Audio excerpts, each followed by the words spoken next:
Hello friends, ನಮ್ಮ ಅಡುಗೆ ನಿಮ್ಮ ರುಚಿಗೆ ಸ್ವಾಗತ. ನಮ್ಮ ಚಾನೆಲ್ನ ಸಬ್ಸ್ಕ್ರೈಬ್ ಮಾಡ್ಕೊಳ್ಳಿ, ಹಾಗೆ ಪಕ್ಕದಲ್ಲಿರುವ ಬೆಲ್ ಐಕನ್ನ ಪ್ರೆಸ್ ಮಾಡಿ. ಇದರಿಂದ ಹೊಸ ವಿಡಿಯೋ ಹಾಕಿದ ತಕ್ಷಣ ನಿಮಗೆ ಗೊತ್ತಾಗುತ್ತೆ. ಹಲೋ ಎವ್ರಿವಾನ್, ಇವತ್ತು ನಾನು ನಿಮಗೆ ಅಕ್ಕಿ ತರಿ ಕಡುಬನ್ನು ಕುಕ್ಕರ್ನಲ್ಲಿ ಮಾಡುವ ವಿಧಾನವನ್ನು ತೋರಿಸ್ತಾ ಇದ್ದೀನಿ. ಕಡುಬು ಮಾಡುವಂತಹ ಪಾತ್ರೆ ನಿಮ್ಮ ಹತ್ರ ಇಲ್ಲ ಅಂದರೆ ಇದು ನಿಮಗೆ ತುಂಬ ಯೂಸ್ಫುಲ್ ಆಗುತ್ತೆ. ಖಂಡಿತ ವಿಡಿಯೋನ ಕೊನೆವರೆಗೆ ನೋಡಿ, ತುಂಬಾ ಚೆನ್ನಾಗಿರುತ್ತೆ ಈ ಅಕ್ಕಿ ತರಿ ಕಡುಬು. ಬನ್ನಿ ಈಗ ಇದನ್ನು ಮಾಡೋದು ಹೇಗೆ ಅಂತ ನೋಡೋಣ. ಮೊದಲಿಗೆ ನಾನಿಲ್ಲಿ 1 ಕಪ್ನಷ್ಟು ಅಕ್ಕಿ ತರಿ ತೊಗೊಂಡಿದ್ದೀನಿ. ಇದು ಪ್ಯಾಕೆಟ್ನಲ್ಲಿ ಬರುವಂತಹ ರೆಡಿಮೇಡ್ ಅಕ್ಕಿ ತರಿ. ಕೆಲವು ಪ್ಯಾಕೆಟ್ಗಳಲ್ಲಿ ಅಕ್ಕಿ ತರಿ ಅಂತ ಬರೆದಿರುತ್ತಾರೆ, ಕೆಲವೊಂದರಲ್ಲಿ ರೈಸ್ ರವಾ ಅಂತ ಬರೆದಿರುತ್ತೆ. ಎರಡು ಕೂಡ ಸೇಮ್ ಅದು. ಈಗ ಇದನ್ನು ಬಾಣಲೆಗೆ ಹಾಕ್ತಾ ಇದ್ದೀನಿ. ಗ್ಯಾಸ್ ಆನ್ ಮಾಡಿಕೊಂಡು ಇದನ್ನು ಒಂದು ಸ್ವಲ್ಪ ಹುರಿಬೇಕು. ಜಸ್ಟ್ 1 ನಿಮಿಷ ಹುರಿದರೆ ಸಾಕು. ಅಂದರೆ ಇದು ಸ್ವಲ್ಪ ಬಿಸಿ ಆದರೆ ಸಾಕು, ತುಂಬ ಕಲರ್ ಬರೋದು, ಜಾಸ್ತಿ ಹುರಿಯೋದೇನು ಬೇಡ. ಇದನ್ನು ನಾವು 2 ವಿಧಾನಗಳಲ್ಲಿ ಮಾಡ್ಕೊಳ್ಬೋದು. ಇವತ್ತು ಒಂದು ವಿಧಾನ ತೋರಿಸ್ತಾ ಇದ್ದೀನಿ, ಇನ್ಯಾವಾಗಲಾದರೂ ಬೇರೆ ವಿಧಾನದಲ್ಲಿ ತೋರಿಸ್ತೀನಿ. ಈಗ ಇದು ನೋಡಿ ಬಿಸಿ ಆಗಿದೆ. ಇಷ್ಟ ಆದರೆ ಸಾಕು. ಒಂದು ಪಾತ್ರೆಗೆ ಇದನ್ನು ಹಾಕ್ತಾ ಇದ್ದೀನಿ. ತಣ್ಣಗಾಗಬೇಕು ಅಂತ ಏನಿಲ್ಲ, ಬೇರೆ ಪಾತ್ರೆಗೆ ತೆಗಿತಾ ಇದ್ದೀನಿ ಅಷ್ಟೇ. ಈಗ ಇದೇ ಬಾಣಲೆನ ಒಲೆ ಮೇಲೆ ಇಟ್ಟು ಇದಕ್ಕೆ 2 ಕಪ್ನಷ್ಟು ನೀರು ಸೇರಿಸ್ತಾ ಇದ್ದೀನಿ. 1 ಕಪ್ ಅಕ್ಕಿ ತರಿಗೆ 2 ಕಪ್ನಷ್ಟು ನೀರು. ಮೆಜರ್ಮೆಂಟ್ಗೆ ಸೇಮ್ ಕಪ್ ತಗೊಂಡಿದ್ದೀನಿ.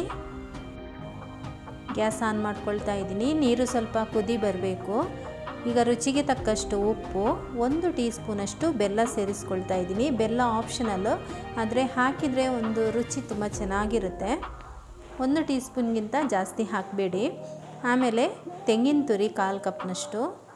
ನೀರು ಕೂಡ ಚೆನ್ನಾಗಿ ಕುದಿ ಬರ್ತಾ ಇದೆ. ಹುರಿದಿರುವಂಥ ರವೆಯನ್ನು ಇದಕ್ಕೆ ಹಾಕ್ತಾ ಇದ್ದೀನಿ. ಹಾಕಿಬಿಟ್ಟು ಈ ರೀತಿ ಚೆನ್ನಾಗಿ ಕಲಸ್ಕೊಳ್ಬೇಕು. ಗಟ್ಟಿಯಾಗಿ ಬರಬೇಕು. ಉಪ್ಪಿಟ್ಟೆಲ್ಲ ಮಾಡ್ತೀವಲ್ವ, ಅದೇ ಥರ ಗಟ್ಟಿಯಾಗಿ ಬರಬೇಕು. ಇದು ಜಸ್ಟ್ ಒಂದು 2 ರಿಂದ 3 ನಿಮಿಷದಲ್ಲಿ ಗಟ್ಟಿಯಾಗಿಬಿಡುತ್ತೆ. ಪ್ಲೇನ್ ಕಡುಬು ನಾನಿವತ್ತು ಮಾಡ್ತಾ ಇದ್ದೀನಿ. ನೀವು ಬೇಕಾದರೆ ಇದಕ್ಕೆ ಮಸಾಲೆ ಹಾಕಿ ಮಸಾಲ ಕಡುಬು ಕೂಡ ಮಾಡ್ಕೊಳ್ಬೋದು. ಅದರ ವಿಡಿಯೋ ಈಗಾಗಲೇ ನಮ್ಮ ಚಾನಲ್ನಲ್ಲಿ ಇದೆ, ನೀವು ಅದನ್ನು ಚೆಕ್ ಮಾಡ್ಬೋದು. ಓಕೆ, ಇವಾಗ ಇದು ರೆಡಿಯಾಗಿದೆ. ಗ್ಯಾಸ್ ಆಫ್ ಮಾಡ್ತಾ ಇದ್ದೀನಿ. ಉಂಡೆ ಕಟ್ಟೋದಕ್ಕೆ ಇದು ಸ್ವಲ್ಪ ತಣ್ಣಗಾಗಬೇಕು. ಹಾಗೇ ಇಡಬಾರ್ದು, ಮುಚ್ಚಳ ಮುಚ್ಚಿಡಬೇಕು, ಇಲ್ಲಾಂದರೆ ಡ್ರೈ ಆಗುತ್ತೆ. ಈಗ ಒಂದು 2 ನಿಮಿಷ ಆದಮೇಲೆ ಚೆನ್ನಾಗಿ ಇದನ್ನು ಒಂದು ಸರ್ತಿ ಮಿಕ್ಸ್ ಮಾಡ್ಕೊಳ್ಬೇಕು ಈ ರೀತಿ. ಆಮೇಲೆ ನಮಗೆ ಬೇಕಾದ ರೀತಿಯಲ್ಲಿ ಇದನ್ನು ಉಂಡೆ ಮಾಡ್ಕೊಳ್ಬೋದು. ಚಪ್ಪಟಿ ಆಕಾರ ಕೂಡ ಮಾಡ್ಕೊಳ್ಬೋದು, ಅಥವಾ ನಾವು ಉಂಡೆ ಥರನೂ ಮಾಡಿಕೊಂಡು ಇಡ್ಬೋದು. ಈಗ ನೋಡಿ ನಾನು ತೋರಿಸ್ತಾ ಇದ್ದೀನಲ್ವ, ಈ ಥರ ಉಂಡೆ ಮಾಡ್ಕೊಂಡು ಕೂಡ ಇಡ್ಬೋದು. ನಾನು ಇದನ್ನು ಬೇಯಿಸೋ ರೀತಿ ಬೇರೆ ಆಗಿರೋದ್ರಿಂದ ಸ್ವಲ್ಪ ಈ ರೀತಿ ಚಪ್ಪಟೆ ಮಾಡ್ಕೊಳ್ತಾ ಇದ್ದೀನಿ. ಅದು ಯಾಕೆ ಅಂತ ನಿಮಗೆ ಮತ್ತೆ ಗೊತ್ತಾಗುತ್ತೆ. ಈಗ ಕುಕ್ಕರ್ ಒಲೆ ಮೇಲೆ ಇಟ್ಟು ಇದರಲ್ಲಿ 2 ಕಪ್ನಷ್ಟು ನೀರು ಹಾಕ್ತಾ ಇದ್ದೀನಿ. ನೋಡಿ, ತಟ್ಟೆಯಲ್ಲಿ ನೀವು ಕಡುಬು ಇಡ್ತೀರಲ್ವ, ಅದಕ್ಕಿಂತ ಕೆಳಗಡೆ ನೀರು ಇರಬೇಕು, ಅದಕ್ಕಿಂತ ಮೇಲೆ ಬರಬಾರ್ದು. ಇದರಿಂದ ನೋಡಿಕೊಂಡು ನೀವು ನೀರು ಹೆಚ್ಚು ಕಮ್ಮಿ ಹಾಕೋಬೋದು. ಆಮೇಲೆ ನೀರು ಚೆನ್ನಾಗಿ ಇದು ಕುದಿ ಬರಬೇಕು. ನಂತರನೇ ಕಡುಬು ಬೇಯಲಿಕ್ಕೆ ಇಡಿ. ನಾನಿಲ್ಲಿ ಇಡ್ಲಿ ಪಾತ್ರೆಯಲ್ಲಿ ಇಡ್ತಾ ಇದ್ದೀನಿ. ಅದಕ್ಕೋಸ್ಕರ ನೋಡಿ, ರೌಂಡ್ ಶೇಪಿಗಿಂತ ಈ ರೀತಿ ಚಪ್ಪಟೆ ಆಕಾರ ಮಾಡ್ಕೊಂಡಿದ್ದೀನಿ. ಅದು ನಿಮಗೆ ಇಡೋದಕ್ಕೆ ಈಸಿ ಆಗುತ್ತೆ.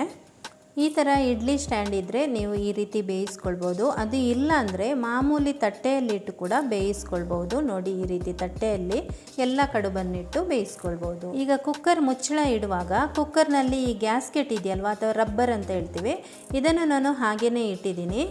ಮೇಲ್ಗಡೆ ಇರುವಂತಹ ವೆಯ್ಟ್ ತೆಗಿತಾ ಇದ್ದೀನಿ. ನೋಡ್ಬೋದು ನೀವಿಲ್ಲಿ, ಇದರಲ್ಲಿ ಆವಿ ಬರುತ್ತಲ್ವ, ಅದಕ್ಕೋಸ್ಕರ ಸಣ್ಣ ಲೋಟ ಇಡ್ತಾ ಇದ್ದೀನಿ. ಇನ್ನೊಂದು ರೀತಿ ವೆಯ್ಟನ್ನು ಹಾಗೇ ಇಟ್ಟು ಗ್ಯಾಸ್ಕೆಟನ್ನು ತೆಗೆಯಿದ್ರೆ ಆ ರೀತಿ ಕೂಡ ನೀವು ಬೇಯಿಸ್ಕೊಳ್ಬೋದು. ಇದನ್ನು ನಾನು 20 ನಿಮಿಷ ಬೇಯಿಸ್ಕೊಂಡಿದ್ದೀನಿ ಮೀಡಿಯಮ್ ಉರಿನಲ್ಲಿ.